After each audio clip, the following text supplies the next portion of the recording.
Alright, so this is a pre-video of a breakdown of a JCM 2000 Marshall 100 watt head. It's a dual super lead, so it's the 2-channel super lead.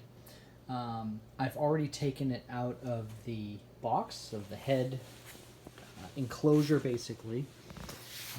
And what you need to do before you start to break this down, there's a few things. Number one, you want to discharge all the capacitors. We're going to get into that in a future video. For now, the board that I'm going to start on does not have capacitance, or if it does, in the case of these little orange caps here, they're pretty small capacitors, so they don't hold a lot of voltage. But once you get into these bigger guys, you know, these puppies here, you know, the bigger can capacitors, they'll hold some voltage, so you can actually shock yourself on some of that stuff. So you want to be real careful when you're working with tube chassis. This is not grounded right now, so I'll ground the chassis to earth, but I will not plug it in either, so you always want to make sure that your stuff's unplugged. So here, you know, obviously I've got nothing running in or out of the back. No speaker cabinet hooked up, no power cable, anything like that. So, you know, you just want to make sure that you practice a lot of safety around these amplifiers.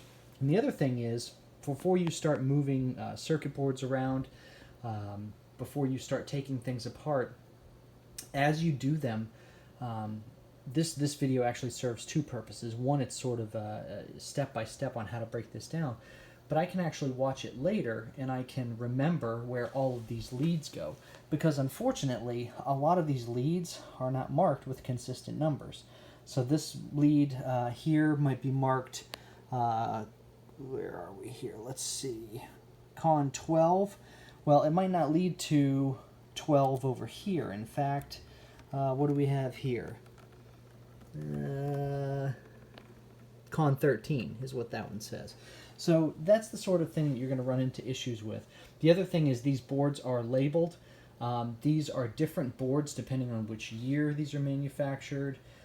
So as I tear this down, obviously I will you know, be indicating which boards are which, like this control board that all the control pots are wired to or soldered to is JCM 2-61-00. Okay, that might be a different board for you, so you'll want to make sure that you don't just sort of take this video as being applicable to your JCM 2000. So you'll want to make sure that you check your board or take it down in the same way.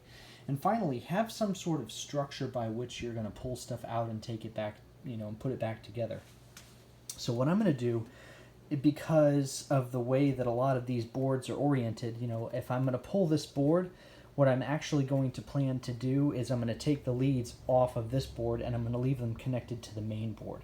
So in as much as possible that I can just leave stuff attached to the main board, that's going to be my plan, because then that way the main board stays pretty intact, and also I'm not having to reach down in to try to put stuff back together. So the order that I'm going to take this stuff apart in is going to basically be the controls, probably the back board that the speaker outputs are connected to.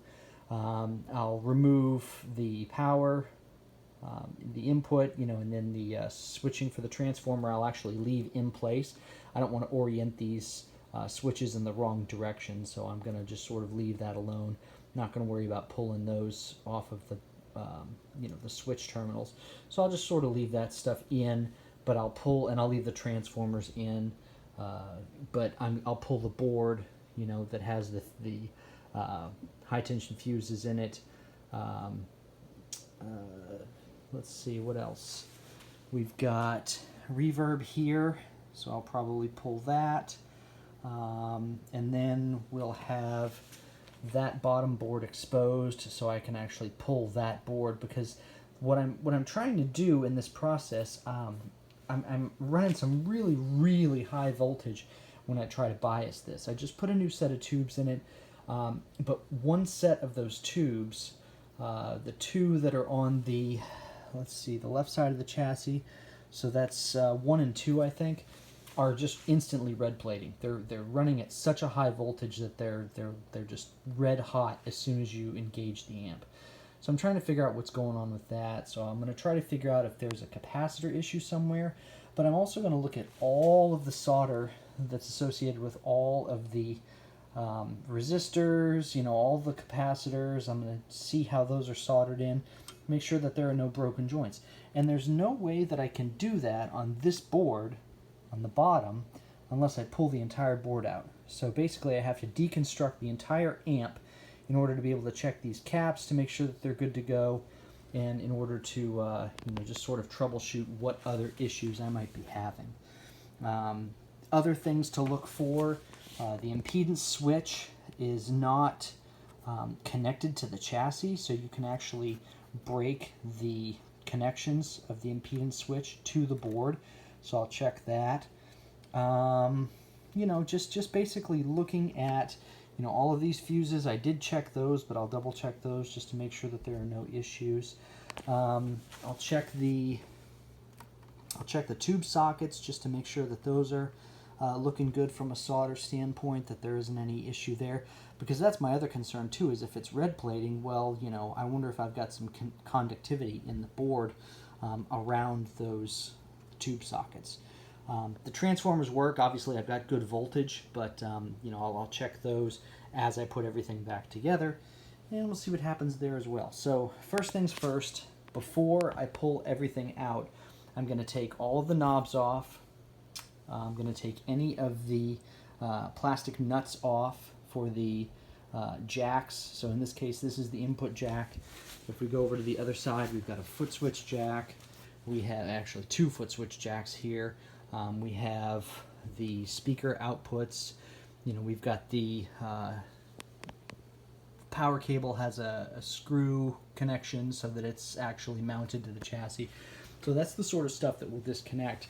And then we'll start to pull the boards one by one, beginning again with the control board, moving on to the rear board, onto the power and the reverb, and then that will get us to the main board.